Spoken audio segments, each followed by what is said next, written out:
12 বছরের বাচ্চা তারা বলে কেন এমন? আর চাকরিজীবী হইলে কাউকে সাথে সাথে বদলি অথবা যে কোনো শাস্তি।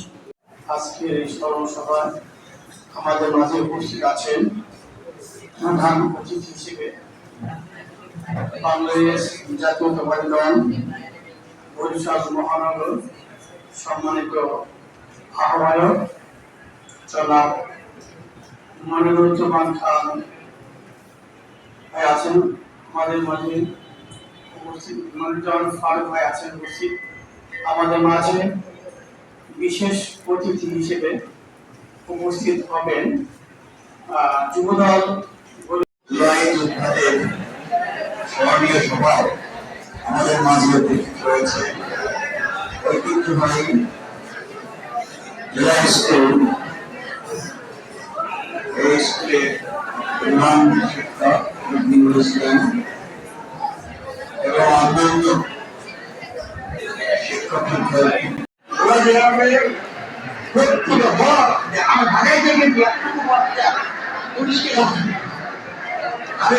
বাবাকে বলে বাবা তুমি কেন নামো না?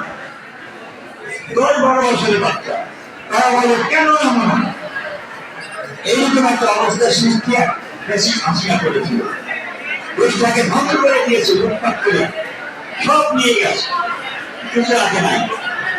এখন কিন্তু একটা বটমলেস আজকের বাংলাদেশ, সেখানে তারেক রহমান সাহেব এখন সেই দলের ক্ষমতায় আছে।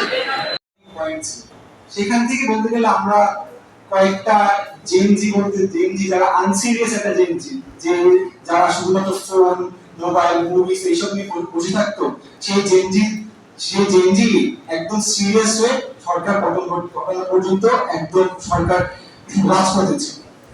বাসায় গেছিলাম, প্রোগ্রামে আমি ছিলাম, ছাত্রদের নিয়ে তো অনুষ্ঠান করার কথা, তোমরা একটু মনোযোগ দিয়ে শোনো। এই জুলাই জামাতের একটা স্বৈরাচার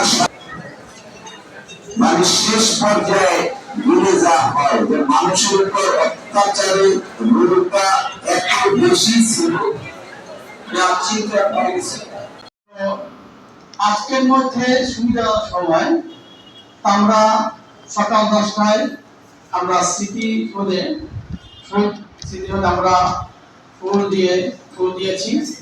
এরপরে আমাদের সকাল 10টা থেকে একটা কোনো পরীক্ষা ছিল, আবার এখনো কিন্তু বিকেলে পরীক্ষা আছে 4টা ক্লাসে। তো সেজন্য আমাদের সুবিধা সহজ 1টা থেকে 2টা। আমাদের এখনো শিক্ষকরা পরিচালনা 5 জন আছেন। সে যদি চাকরিজীবী না হতো তাকে জেলে আটকে রাখতো, আর চাকরিজীবী হইলে কাউকে সাথে সাথে বদলি অথবা যে কোনো শাস্তি, এটা আওতা হইবে। এই জন্য তখন যে যত চাকরি পাচ্ছে ছোটখাটা জিগির করতে হয়েছে, বেশি জিগিরের জন্য মানে কাছে বেশি জিগির করতে হয়েছে। এটা আসলে তখন পরিবেশি ছিল একটু যে জয় বাংলা, জয় বঙ্গবন্ধু, এটা তখন ছিল জিগির করা আইন দ্বারা খরচ করা ছিল, কিন্তু খরচ মানে আবশ্যক কর্মচারী। তো সেই জন্য আমরাও করছি সব চাকরি ওই সময়